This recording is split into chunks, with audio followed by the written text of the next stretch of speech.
Aïe aïe aïe aïe aïe, les amis, j'espère que vous allez bien. Défaite dans ce match aller de quart de finale Ligue des Champions, Real Madrid, Bayern Munich.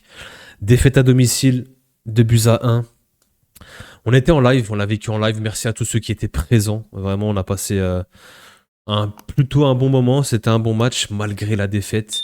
J'ai plusieurs sentiments en fait. J'ai plusieurs sentiments. Le premier, c'est un peu de frustration, dans le sens où quand tu regardes ces dernières 20 minutes où tu pousses, t'as des gros temps forts, t'as des occasions pour revenir dans le match.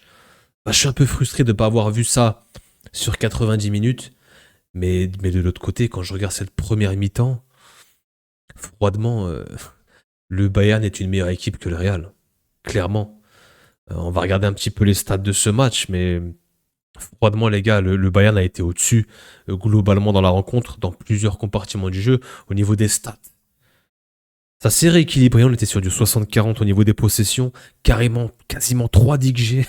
C'est quand même fort en termes de production. Ils sont dans leur standard, hein. C'est 3 buts par match, ils sont déjà à 100 buts en Bundesliga, ils sont dans leur standard. La production et le volume d'occasion est toujours là côté Bayern Munich. Impressionnante équipe offensivement. 20 tirs de chaque côté, on a 2 DXG du côté du Real. 20 tirs de chaque côté, 9 tirs cadrés, 8 tirs cadrés. Finalement, euh, quand on regarde les stats, on peut se dire que c'était un match plutôt équilibré, mais la sensation que j'ai eue, c'est que le Bayern était au-dessus, les gars. Franchement, c'est une équipe qui est incroyable. Ils ont des individualités, ils ont un collectif. C'est huilé, c'est cohérent. C'est là où tu vois que nous, on a encore des lacunes et des manques pour le très très haut niveau. Vraiment. En termes de compo, 4-4-2 du côté du Real, sans trop de surprises. Kairas titulaire, Pitark titulaire, on va en reparler. Moi, j'ai pas du tout aimé son match. Ensuite, on récupère Valverde, Güler et la double attaque devant avec Bappé, Vini. Le 4-2-3-1 attendu du côté du Bayern, avec Stanisic, Schleimer sur les côtés qui ont fait un travail monstre. Les latéraux, c'était n'importe quoi. Du Olysée, du Gnabry, Luis Diaz, Kane. Les 4 de devant qui ont été décisifs finalement, que ce soit des passes D ou des buts. Les gars, honnêtement, le début de match, en fait, il y a des moments où on a de la possession, on rentre plutôt bien dans le match les 5-10 premières minutes. Je trouve qu'on est là. Ça part un petit peu dans tous les sens. T'as des phases de possession pour le Bayern, t'as des phases des situations pour le Real aussi. On se rend coup pour coup, il y a un vrai rapport de force. Par contre, il y a un moment donné, on a passé ces 10-15 premières minutes de jeu. On a pris la vague rouge. On a pris la lave rouge du Bayern, les gars. Clairement, le pressing nous a éteints. On n'a pas su ressortir un ballon. Par moments, les gars, c'était caricatural. C'était que des ballons balancés, balancés, des ballons perdus. On était cul par terre dans notre surface. On n'arrivait pas à ressortir un ballon. D'une part, le pressing du Bayern est juste incroyable. Très bien coordonné. Et quand tu les vois arriver, bah en fait, t'as Gnabry, t'as Pavlovic et Kimmich qui vient pousser derrière. Leimer, Stanisic très très haut aussi. Par moments, je voyais même Upamecano venir chercher nos joueurs. Leimer, latéral gauche qui se retrouve ailier droit en train de faire du pressing, les gars. C'est n'importe quoi cette équipe.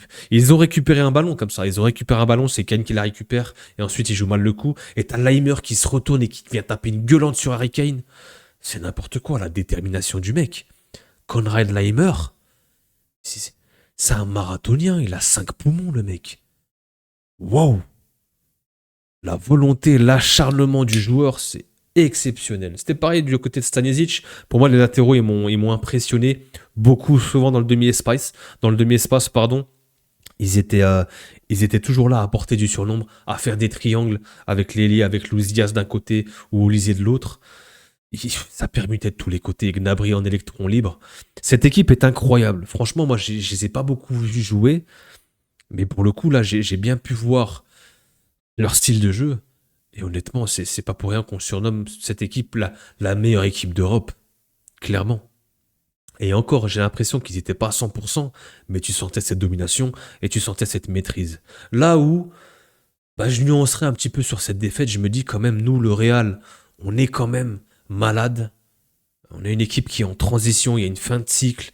Tu vois qu'il y a beaucoup de problèmes dans l'équipe, il y a beaucoup de lacunes, et je me dis quand même qu'on a réussi entre guillemets, de par le résultat, perdre d'un but d'écart. Tout reste ouvert pour le match retour. Ça va être très compliqué du côté de l'Allianz Arena, je vous l'accorde. Mais finalement, ce but de Mbappé fait du bien. et ouvre les portes, pourquoi pas pour un match fou. Du côté de Munich, on l'a déjà réalisé par le passé. Est-ce qu'on sera capable avec cette équipe? Je suis un petit peu sceptique. Mais on aura le temps de se projeter sur le match retour. Cette première mi-temps, il y a une grosse occasion de Dayot Upamecano. C'est Harry Kane sur un long ballon qui vient faire la remise pour Dayot Upamecano, qui est dans un fauteuil, hein. Il est à 2 mètres de la cage. Il n'a plus qu'à la pousser au fond. On voit que c'est pas un attaquant. T'inverses les rôles. Tu mets Upamecano qui met la remise pour Kane. C'est filoche, c'est terminé. L'action est incroyable. Il y a un long ballon remise. Upamecano qui tape le ballon des crampons. C'est dégagé. C'était chaud. Il y a eu cette perte de balle de Pitark où je trouve honnêtement le rendez-vous était trop grand pour lui. Le rendez-vous était trop grand, il y a cette perte de balle, il n'a pas su trouver en fait sa place au milieu de terrain, il y a eu beaucoup de déchets techniques, beaucoup de passes ratées, et justement cette remise qui vient remettre au gardien, il la remet dans les pieds de Gnabry, qui tire tout de suite en extérieur du pied, heureusement Lounine a un petit arrêt réflexe. Les gars, s'il y a 2-0 au bout de 20 minutes de jeu, c'est pareil, qu'on remette un petit peu dans le contexte. On a eu quelques occasions. Il y a la frappe de Mbappé sur une super passe d'Arda Güler. Il y a encore une frappe de Mbappé. Malheureusement, les deux sont excentrés. Une fois côté gauche, une fois côté droit. C'est un peu trop simple pour Neuer sur une super passe de Valverde pour la seconde action. En transition, on a réussi à piquer. Il y avait des espaces, on pouvait, pourquoi pas, se procurer quelques situations et des occasions en transition. Il y a cette frappe de Vini aussi. Mbappé qui remonte le ballon, qui l'a dans la Vini. Vini qui enveloppe. Bah, c'était sans compter sur un Manuel Neuer, les gars. 40 balais qui sort le match de sa vie. Je crois qu'il termine à 10 ou 11 arrêts, pardon. Ouais, Manuel Neuer, 40 ans, qui est encore là. Modric, 40 ans, qui est encore là. Les papiers font de la résistance, les gars. Arrêtez un petit peu, au bout d'un moment. Lâchez le football, faut partir à la retraite, les gars. Manuel Neuer qui fait un match de zinzin. Vraiment. Il a écœuré Mbappé, il a écœuré Vini, parce qu'il y a eu des occasions, il y a eu des petites situations. Pour le coup, c'était quand même un match où t'avais pas l'impression d'avoir un match aller. T'avais l'impression qu'on était sur un match sec et que ça se rendait coup pour coup. Il y a eu des occasions des deux côtés, comme l'ont montré les statistiques, c'était assez équilibré. Euh, Moi, ce qui me dérange vachement, les gars, c'est le retour des vestiaires. Déjà, au retour des vestiaires, les choix d'Arbelois, j'aurais aimé du changement. Pour moi, Pitark, bah, l'événement était trop haut, trop grand pour lui. Il aurait dû sortir. Là n'est pas l'idée de lui tomber dessus. Il est encore jeune, il apprend, mais c'est pas la première fois. On l'avait vu, je crois que c'était contre City, cette mauvaise remise. Et c'est, comment il s'appelle, O'Reilly, qui vient taper la parade de Courtois du pied extraordinaire. Là, pour le coup, il y a encore une faute, une mauvaise passe, une mauvaise remise de la part de Pitark. Ça coûte encore une grosse occasion. Attention, Pitark, il est encore trop jeune. Le faire jouer comme ça dans des matchs de Ligue des Champions, je sais pas. Il faudrait peut-être qu'il se fasse les dents en Liga d'abord, avant de jouer des matchs hyper importants et des matchs à élimination en Ligue des Champions. Moi, pour le match retour, je veux un Bellingham. J'ai beaucoup aimé son entrée et c'est ce que je voulais à la mi-temps déjà. Je voulais un changement de Pitark pour Bellingham et je voulais même que Tchouaméni sorte parce que le double pivot s'est fait éteindre. Tchouaméni, Pitark, ils ont pris l'eau au milieu de terrain. Pavlovic, Gnabry, Kimmich, ils se sont amusés. Ils étaient dans des fauteuils, ils avaient 2 temps d'avance à chaque fois. Tchouaméni qui prend ce carton jaune, coup dur, donc il sera suspendu pour le match retour. Moi, je voulais même qu'il sorte à la mi-temps, quitte à me faire rentrer un Kama et un Jude Bellingham ou un Brahim Diaz, je sais pas. Et pour revenir sur cette deuxième période, t'es resté au vestiaire en fait. J'ai même pas eu le temps de me rasseoir après j'étais en live. Je vais aller faire une petite pause tranquille. Je reviens, je m'assois. On perd ce ballon. Alors encore une fois, déjà on va revenir sur ce premier but. Bah, c'est une perte de balle de la part de Vini. Le ballon qui est légèrement touché du bras de Olysée, mais il n'y a absolument rien. J'ai vu que certaines personnes réclamaient une main.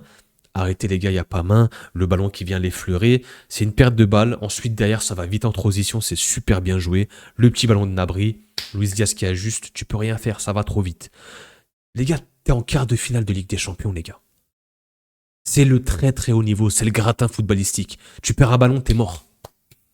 T'es en quart de finale, tu joues contre la meilleure équipe d'Europe. Tu perds un ballon, t'es mort. T'as eu deux situations juste avant où bah finalement tu te sauves inespéré, tu restes en vie, mais derrière ça paye cash. Encore une perte de balle. Et puis quand tu reviens en deuxième mi-temps, bah t'as ce ballon de Vini, ce ballon en cloche pour Carreras qui galère. Et du coup finalement il lui envoie vraiment un parpaing. Et Kairas qui essaie de contrôler ce ballon, malheureusement il se fait bousculer. Pavlovic qui vient le bouger comme du n'importe quoi. Ça part en contre-attaque. Michael Olise qui fixe. Petit ballon pour Harry Kane. Harry Kane, entrée de surface quand il a le temps d'armer. C'est fini. Moi, en plus, c'est drôle. Il y a quelques jours avant mon avant-match, j'avais regardé la vidéo d'Harry Kane. How to be the best striker. Comment tu peux être un meilleur attaquant. J'ai regardé cette vidéo d'à peu près 9-10 minutes. C'est incroyable, il t'explique qu'est-ce qu'il faut, il te donne des tips à la fin, les touches, quel attaquant il doit défendre. En parlant d'attaquant qui doit défendre, moi j'ai beaucoup aimé le match de Mbappé.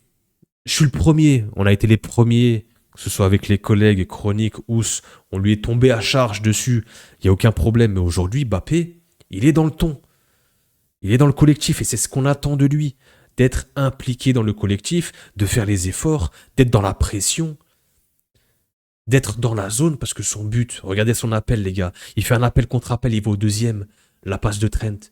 Attention Trent, mention spéciale pour le match de Trent, hein. J'ai adoré son match, vraiment. Quel match de Trent, tant défensivement qu'offensivement, mais pour revenir sur Mbappé, cet appel contre appel au deuxième poteau, le caviar de Trent avec le bon dosage, et ce malade de Neuer qui a failli la sortir encore une fois, qui vient faire ses arrêts en mode handballeur là. Il a fait encore la sortir, ça tape la barre, ça rentre. Heureusement, avec la goal line technologie, le but est validé.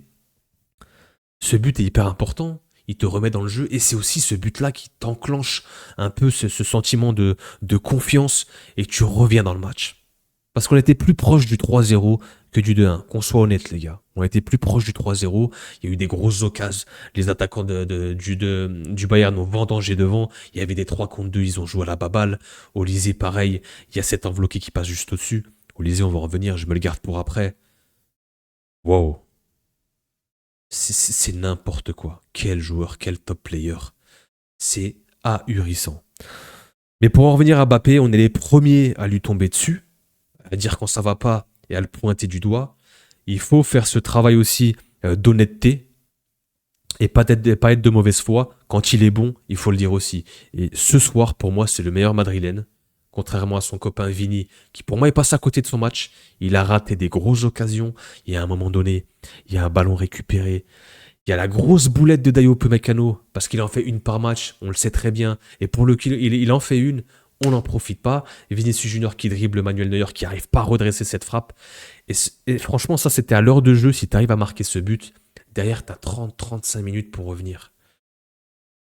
C'est tellement dommage de pas... Tu perds un ballon, tu prends un but, ça paye cash. Upamecano fait une erreur, tu perds un ballon, chez nous ça paye pas. Et t'arrives pas à profiter de cette erreur en fait. Et c'est là où j'en veux à Vini parce que ce soit des ballons qu'il a envoyés dans les airs, des mauvais choix, il y a cette frappe en première mi-temps, ok. Mais globalement, il y a beaucoup de mauvais choix. Quand il se remet sur son gauche, il tire n'importe où.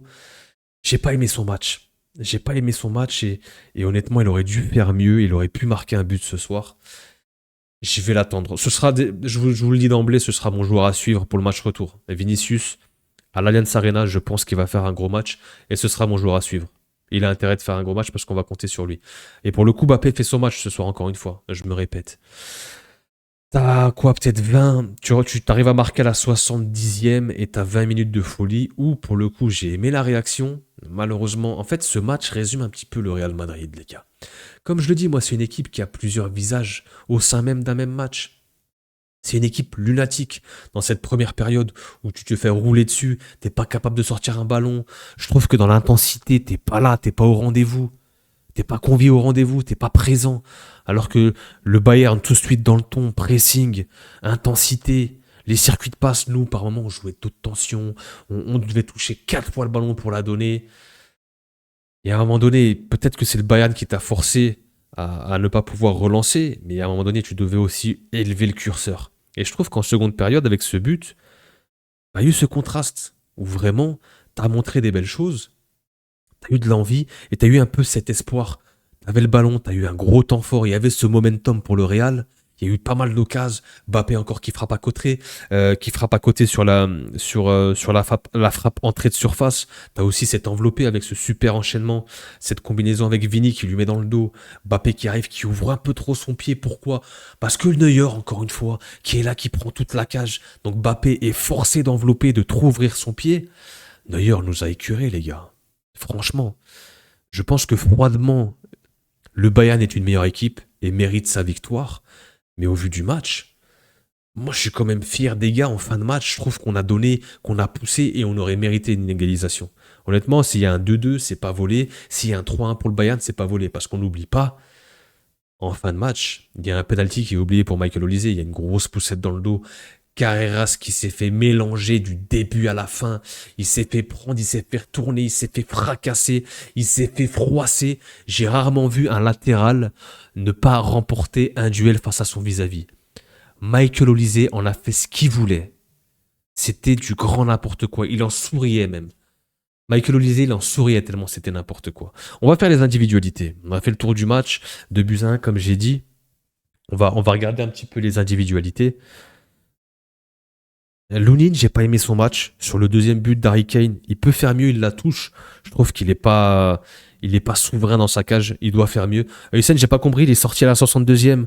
Est-ce qu'il a une gêne physique? Je trouvais qu'il faisait plutôt un bon match. J'aimais beaucoup ses passes trouvées, ses passes cachées, ses passes progressives. Carreras, c'est un flop total. J'aurais aimé voir un Fran Garcia, même un Kamavinga, honnêtement. Trent, pour moi, derrière Mbappé, c'est l'homme du match du Real. Il fait un top match. Défensivement, il a été bon. Même en 1 contre 1. Par moment, Fede n'est pas venu l'aider. Franchement, en 1 contre 1 face à Diaz, eh ben, il s'est plutôt bien démerdé. Offensivement, c'était parfait. Il était dans le ton. Il faisait des 1-2. Il proposait. Et c'est lui qui vient proposer justement sur ce centre au second. Le centre est parfait. Non, franchement, il a été partout. Il a été au four et au moulin. Et c'est ce strength-là que je veux voir, en fait. C'est ce trend qu'on veut voir à chaque fois. Et pas le trend nonchalant. Là, c'est le trend Ligue des Champions. C'est celui-là qu'on veut voir au Real Madrid. Peter Tchouaméni, pour moi, c'est des flops. Même si Tchouaméni, en seconde période, c'est un peu mieux, mais il a souffert. Il y a cette image où il transpire, il a la bouche ouverte, comme ça, il en peut plus. Güler, très bon. Franchement, Güler, moi, dans mon avant-match, j'avais dit que ça passait par lui pour pouvoir sortir les ballons face à la pression et pour pouvoir envoyer Mbappé et Vini en profondeur. C'est ce qu'il a fait. Il y a eu quelques doubles contacts, quelques moments de lumière, quelques gestes techniques, pas mal de créativité. Il a été précieux pour sortir des ballons. C'est lui qui glisse ce ballon en première période pour Mbappé sur cette occasion, la frappe du gauche. Moi, j'ai beaucoup aimé son match, Güler. Un petit peu discret, timide par moment, mais globalement, pas de déchets techniques, très bon avec le ballon. Voilà, ça manquait peut-être une passe D ou un but, mais c'est dommage. Güler, c'est pas mal. Il en faudrait peut-être encore un peu plus. Il faudrait qu'il monte encore un peu plus, qu'il élève encore un petit peu plus le curseur et son niveau. Valverde, c'est mid. C'est un match mid. Je sais pas quoi penser du match de Valverde. Je l'ai pas assez vu. Maintenant que je me refais un petit peu le match, je l'ai pas assez vu. Pour moi, c'est mid. Euh, c'est un peu les matchs, tu sais, où Valverde, il est un petit peu fantomatique. Il est là, mais il n'est pas impactant. Tu sais, c'est pas le Valverde qu'on a eu les derniers matchs. Pourquoi? Parce que tu as les deux de devant, sûrement. Là où, pour moi, Mbappé fait un bon match, comme j'ai dit. Il était impliqué, il a fait de la pression, il a fait les efforts défensifs. Je l'ai vu tacler par moments, je l'ai vu venir chercher des ballons, je l'ai vu faire des efforts défensifs. Défensivement, à un moment donné, il m'a surpris. Je me suis dit, mais qu'est-ce qu'il fait là? Donc, il a compris, il est intelligent, il sait là, c'est quart de finale, allez, tu dois faire les efforts. Malheureusement, malgré son but, on perd encore. T'as toujours cette narrative où Mbappé marque, mais t'as une défaite. Mbappé marque, mais t'as une défaite. Et pour le coup, là, j'ai pas envie de lui tomber dessus. Comme j'ai dit, il a répondu présent, il a fait son match, il s'est donné. Ce sera ouvert à l'Allianz Arena. Il n'y a qu'un but d'écart. C'est tout ouvert et ce sera hyper intéressant. Moi, je suis content qu'on s'est pas pris 3-0. On était plus proche, comme j'ai dit, du 3-0 que du 2-1. Parce que 3-0, tu sais que tu vas là-bas, t'es mort. Le 2-1 laisse de l'espoir. Vraiment laisse de l'espoir. Et on fera une vidéo avec plein d'espoir et plein de positivisme. Et Vinicius, malheureusement, moi, je vais beaucoup l'attendre au match retour. J'ai été très déçu de son match. Beaucoup de mauvais choix. Il y avait de la volonté, encore une fois, mais des gestes de frustration. Il demandait des fautes. Il essayait de chercher des pénaltys. Il réclamait des cartons jaunes. C'est le Vini que j'aime pas. Et en plus, à côté de ça, très brouillon dans son jeu. Je trouve que Mbappé, lui, est sorti un petit peu et a montré de bonnes choses là où Vini, pour moi, il est retombé un petit peu dans ses travers. Donc je l'attendrai. Et je vais l'attendre, Vini, pour ce match retour. Ouais, j'ai plusieurs sentiments. Je suis un petit peu mitigé. Je suis frustré dans le sens où on aurait peut-être mérité une égalisation ou peut-être on aurait dû peut-être jouer comme ça dès le départ. Mais d'un autre point, froidement, les gars, l'équipe du Bayern, elle est incroyable, elle est au-dessus. Vraiment. C'est une équipe qui, quand elle accélère et quand elle décide de dominer, t'es pas invité. T'es pas à la même table, en fait. Clairement. Et à un moment donné, en première mi-temps, tu voyais une différence, elle était flagrante. T'avais un Bayern dominateur, rouleau compresseur, qui assiégeait le camp du Real. Et ce Real, étouffé par le pressing, qui n'arrivait pas à renforcer, à relancer des ballons, à garder, à pouvoir conserver la balle. C'était que des ballons qu'on envoyait en profondeur, en profondeur, en profondeur. Donc ouais, euh, mitigé, assez mitigé. Je suis content parce que bah, il y a des motifs d'espoir pour le match retour. Mercredi prochain, il y a seulement un but d'écart et tout est jouable. Je vous attends en commentaire, les gars. Dites-moi en commentaire ce que vous avez pensé de ce match. Est-ce que vous êtes plus ou moins d'accord avec ce débrief? On n'oublie pas, on like, ça aide beaucoup pour le référencement. Merci encore à tous ceux qui étaient présents sur le live. C'était hyper intéressant, c'était cool. On like, on s'abonne si c'est pas encore fait. Et puis nous, on se revoit pas demain pour les prochains matchs de Ligue des Champions. Prenez soin de vous, les gars. Peace.